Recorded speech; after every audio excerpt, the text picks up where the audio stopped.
quoi de mieux pendant les chaudes journées d'été que de lézarder sur la plage pour profiter de la brise et de l'eau fraîche? Rien. Afin de se détendre et d'en profiter, un homme originaire de Moselle a donc décidé de passer sa journée à la plage à Annecy. Malheureusement, il a décidé de laisser son chien de race Jack Russell dans le coffre de sa voiture pendant son périple à la plage. Un chien mort asphyxié. Ce sont des passants, alertés par les gémissements du chien en train de mourir, qui ont appelé la police. Une fois sur place, les agents de police ont tout de suite décidé de briser une vitre du véhicule pour sortir le chien de ce piège mortel. Malheureusement, il était déjà trop tard pour le pauvre chien qui n'a pas pu être ranimé. Le propriétaire du chien, qui était en train de bronzer tranquillement, a rapidement été retrouvé. Il n'a cependant pas été placé en garde à vue et a simplement reçu une amende de 450 € pour atteinte involontaire à l'intégrité physique d'un animal. Une peine évidemment jugée beaucoup trop clémente et qui a été justifiée par le magistrat par un manque d'éléments dans l'affaire. Attention, on ne le dira jamais assez. Il ne faut en aucun cas laisser un animal seul dans une voiture, même le temps de quelques minutes. Son chien mange quelque chose dans la rue, 5 heures après, le vétérinaire fait une radio et se met en colère, un danger que l'on côtoie malheureusement tous les jours désormais. Avec la pandémie mondiale de coronavirus, des millions de personnes à travers le monde portent désormais des masques en papier jetable. Il faut donc se montrer particulièrement vigilant. Malheureusement, ces masques sont ensuite souvent jetés sur la chaussée et un peu partout dans la nature et causent une pollution de plus en plus importante. En effet, ces masques, qui sentent parfois la nourriture, peuvent aussi être ingérés par des animaux de compagnie ou sauvages. Mais ce n'est pas tout. Et là, la situation devient vite dramatique. Un chien opéré en urgence. Jib est un toutou en pleine forme qui vit à Boston et a malheureusement mangé un masque en papier. Il a alors dû être conduit en urgence chez le vétérinaire qui lui a fait passer une radio et a dû l'opérer en urgence. La Ligue de sauvetage des animaux de Boston, qui a pris en charge le chien, a tenu à alerter sur les dangers de ces masques et sur l'importance de bien les jeter dans des poubelles. Ces masques peuvent causer des maux d'estomac massifs ou des blocages intestinaux. Et le fil métallique nasal des masques peut causer divers problèmes de santé, y compris des déchirures d'estomac et de l'œsophage, ainsi qu'une septicémie, qui peut s'avérer mortelle si elle n'est pas traitée. Rappelons qu'au moindre doute, il faut évidemment consulter son vétérinaire. Quant à Jib, il se porte de nouveau comme un charme. Métro, RER, bus, tram, TGV, Eurostar ou Thalys, dans quel cas peut-on prendre les transports en commun avec son chien ou chat? Vous vous demandez si vous pouvez voyager avec votre chat ou chien en métro. TER, bus, tramway, TGV, TER, Intercity, Thalys ou Eurostar? Voici toutes les réponses. Prendre les transports en commun avec son chien ou chat. C'est possible. Il faut juste suivre quelques règles pour éviter d'être en infraction, et habituer son animal à l'expérience pour que cela se passe bien. Comment prendre le métro ou le RER avec son chien ou chat? C'est tout simple. À Paris, votre chat ou petit chien voyage sans frais à bord du métro ou du RER à condition d'être transporté dans un sac ou panier de 45 cm maximum. Bien évidemment, on ne peut pas déplacer un grand chien de cette façon. Les grands et moyens chiens peuvent suivre leur propriétaire dans le métro et RER, mais ils doivent être muselés et tenus en laisse. Tout comme les petits chiens, ils n'ont pas besoin de billets attitrés, et depuis le mois de novembre 2019. Attention, toutefois, si vous prenez le métro dans une autre ville que Paris, les métros de Lille, Lyon, Toulouse et Marseille ne sont accessibles qu'aux petits chiens. À l'exception des chiens guides et d'assistance, bien entendu. Comment prendre le bus ou le tram avec son chien ou chat? Contrairement au métro et RER.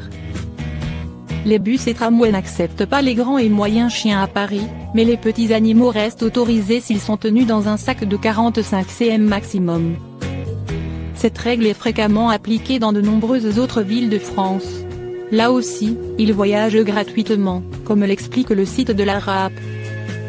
Toutefois, il existe des exceptions à la règle, notamment la ville de Bordeaux qui accepte les grands chiens, mais non catégorisés, muselés et tenus en laisse dans tout leur réseau de transport, y compris le tram et le bus à condition de payer un ticket plein tarif pour son animal.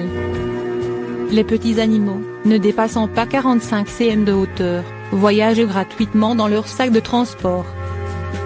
Il en est de même à Montpellier, ville la plus dog-friendly de France, où les grands chiens peuvent prendre le bus ou tram à condition de ne pas incommoder les autres voyageurs. Renseignez-vous dans votre ville pour vous assurer que vous ne serez pas en infraction la prochaine fois que vous prendrez le bus ou tram avec votre animal. Peut-on prendre le TGV ou TER avec son chien ou chat? Selon le site de la SNCF, chaque passager est autorisé à voyager avec maximum 2 chiens ou contenants, comme un sac de transport pour chat, à bord des TGV, Intercité et TER. Les petits animaux, moins de 6 kg, devront passer l'intégralité du voyage dans un sac de 45 cm x 30 cm x 25 cm maximum. Dans ce cas, le billet coûte 7 €. Les animaux pesant plus de 6 kg doivent être muselés pendant tout le voyage à bord des TER, TGV et Intercités, et ne paieront pas 7 € mais 50% du prix plein tarif pour un billet seconde classe, et ce même s'ils voyagent avec vous en première classe. Cela fait cher les kilos en trop, mais soit. Peut-on prendre un Thalys ou Eurostar avec son chien ou chat? Selon le site de l'Eurostar, seuls les chiens guides et d'assistance sont acceptés à bord d'Eurostar. En revanche, les Thalys sont plus souples. Si votre chien ou chat pèse moins de 6 kg, il pourra voyager gratuitement dans un contenant de maximum 45 x 30 x 25 cm. Les chiens plus lourds peuvent voyager à bord d'un Thalys avec un titre de transport tarif chien, pour le prix de 30 €. En Allemagne, il faut s'adresser au train manager. En France, Belgique ou aux Pays-Bas, ce billet s'achète en gare.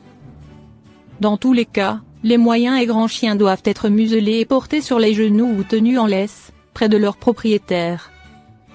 Quelle que soit leur taille, les chiens d'assistance voyagent gratuitement, et ce à bord de tous les Thalys.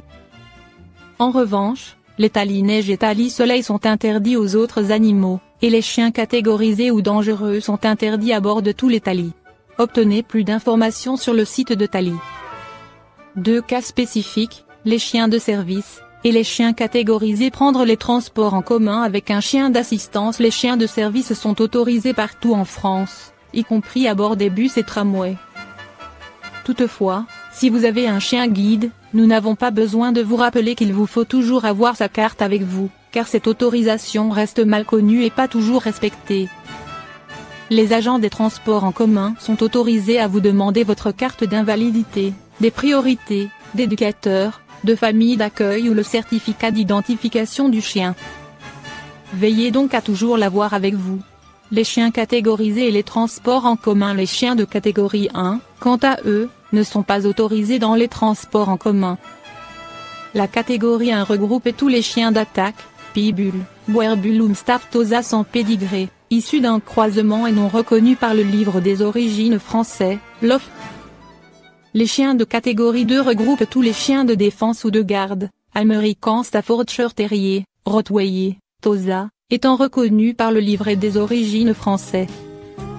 Ils ont le droit de prendre les transports en commun s'ils sont muselés et tenus en laisse. Ayez bien les papiers de votre animal avec vous si vous vous aventurez dans le métro avec votre animal catégorisé, afin de prouver qu'il a bien le droit d'y être en cas de contrôle. Pour plus d'informations, vous pouvez consulter le décret N° 2016-541 du 3 mai 2016 relatif à la sûreté et aux règles de conduite dans les transports ferroviaires ou guidés. Comment habituer mon chien ou chat à prendre les transports en commun? Dans un premier temps, votre animal risque d'être stressé par cette expérience. Et c'est compréhensible, ils n'ont plus leur repère, et ne savent pas où ils vont. La clé sera la douceur, la patience et le calme.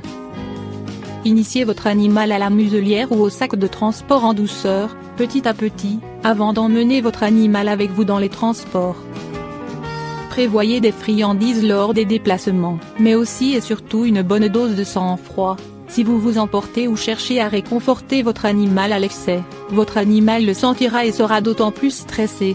Empruntez de courts trajets pour habituer votre chien ou chat au transport en commun avant de faire de longs voyages ensemble, et tout se passera comme sur des roulettes.